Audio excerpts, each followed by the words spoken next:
दत्तवाड इथं आषाढी एकादशी उत्साहात साजरी. अभंग, दिंडी आणि रिंगण सोहळ्यानं दत्तवाड नगरी दुमदुमली. संपूर्ण महाराष्ट्र, कर्नाटक आणि आंध्र प्रदेश राज्यातील विठ्ठल भक्त वारकरी ज्या भक्तिभावानं पंढरीची वाट धरतात, तोच अथांग उत्साह सध्या गल्लीबोळात आणि गावागावात पाहायला मिळतोय. याच भक्तिमय वातावरणाचा प्रत्यय देत कुमार व कन्या विद्या मंदिर, बांबरवाडी विद्या मंदिर, अभिनव बालविकास मंदिर व परिवर्तन प्राथमिक शाळा दत्तवाड तालुका शिरोळ इथं देवशयनी आषाढी एकादशी अत्यंत उत्साहात आणि भक्तिमय वातावरणात साजरी करण्यात आली. या सोहळ्यात शाळेतील विद्यार्थी-विद्यार्थिनी यांचा अमाप उत्साह दिसून आला. कार्यक्रमाची सुरुवात शाळा प्रांगणातील देखण्या रिंगण सोहळ्यानं झाली. टाळ मृदुंगांचा गजर, अभंगाची साथ आणि मुलींच्या झिम्मा फुगडीच्या तालावर दिंडीला मोठ्या दिमाखात सुरुवात झाली.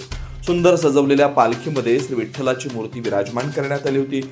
या दिंडीचं मुख्य आकर्षण म्हणजे विठ्ठल रुक्मिणीच्या विलोभनीय रूपात साकारलेल्या लहानग्या मुली होत्या. दिंडी गावातून मार्गस्थ होत असताना संपूर्ण रस्ता भक्तिरसात न्हाऊन निघाला होता. दिंडी मार्गावर ठिकठिकाणी भाविक व नागरिकांनी पाण्याचे सडे घालून पालखीचं व बालवारकऱ्यांचं मनोभावे दर्शन घेतलं. ग्रामपंचायत चौकात पोहोचल्यानंतर तिथं पुन्हा एकदा रंगतदार रिंगण सोहळा पार पडला. त्यानंतर शाळेच्या प्रांगणात दिंडीचं विसर्जन करण्यात आलं.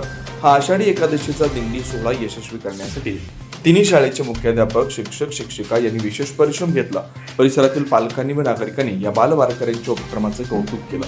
शिवार न्यूजसाठी इसाक नदाब, दत्तवाड.